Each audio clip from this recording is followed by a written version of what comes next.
Na unidade 3, o tema é oferta e demanda agregadas. Em resumo, é a quantidade de bens que são oferecidas ou produzidas no mercado. Então, é a quantidade de bens ou serviços, produzidas e oferecidas no mercado por um determinado período de tempo. Isso é um resumo de oferta e demanda agregada. E um tema importante que devemos ter e compreender nessa unidade é a questão do conceito de produto potencial e produto efetivo. O que isso significa? O produto potencial é aquele produto em que, utilizando-se de toda a capacidade produtiva, tecnológica, de mão de obra, 100%, numa determinada economia, quanto ela seria capaz de produzir e oferecer aos agentes econômicos. Isso é o produto potencial. Como pode atingir 100% desse produto. E o produto efetivo é aquele que efetivamente é produzido num determinado período de tempo.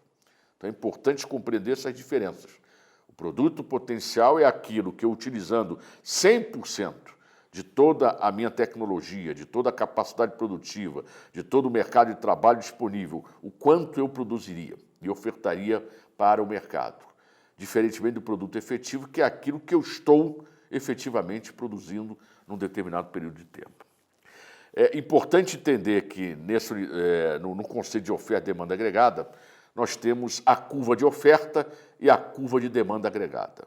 Essas curvas, elas são diferentes.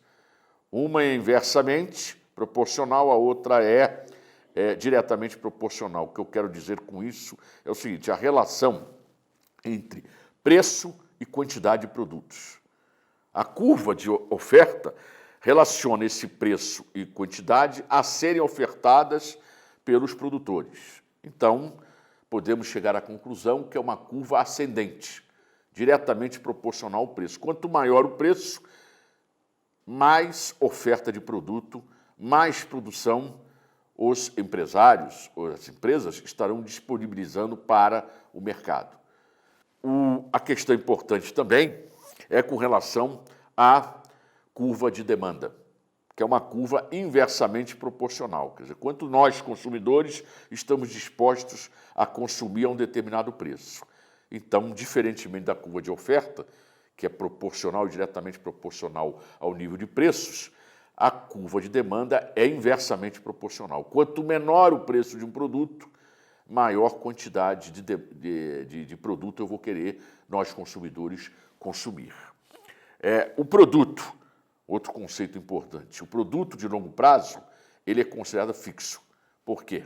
Porque no longo prazo, num determinado momento da economia, a questão da tecnologia, a questão de máquinas e equipamentos não acompanha a própria demanda desses produtos ou desses equipamentos. Então, até a economia se ajustar, no longo prazo, ele tem que investir mais, tem que adquirir novas tecnologias, então o produto fica, teoricamente, constante no longo prazo.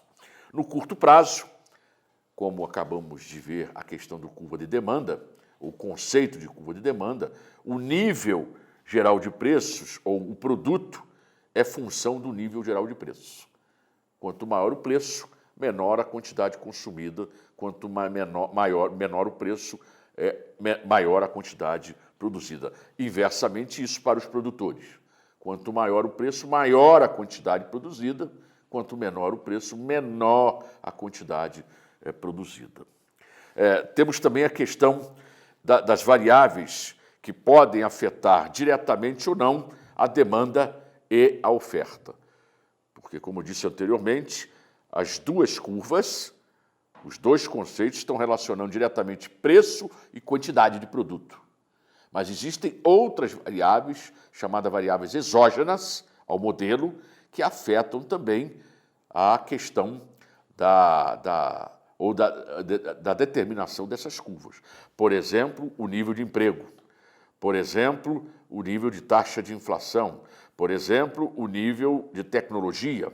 ou de inovação de uma determinada economia, por exemplo, novas máquinas e equipamentos. Isso tudo pode reequilibrar o mercado num outro ponto, tanto para o mercado consumidor como para o mercado produtor. Por exemplo, também o nível de renda da economia. E também a questão que está relacionado com tanto a demanda como a oferta agregada, elas são muito importantes para compreendermos esses deslocamentos ou essas ações dos agentes produtores e consumidores para o determinado equilíbrio tanto de preço como de quantidade. Bom, é também importante destacar que todo esse equilíbrio no mercado tem a ver tanto com os preços como com as quantidades ofertadas. Conceitos importantes como choques de demanda e choques de ofertas também veremos nessa unidade. Por exemplo, o pessimismo na economia pelos agentes econômicos, a própria expectativa dos agentes econômicos, a quebra de safras agrícolas, os desastres naturais, guerras e queda da produtividade. Isso tudo influencia o equilíbrio entre oferta e demanda agregada. Portanto, queridos alunos, estamos agora finalizando a unidade 3 e desejo a vocês sucesso e nos encontraremos depois na unidade 4 e, além de tudo, vocês terem sucesso também nos exercícios, nas tarefas que irão realizar.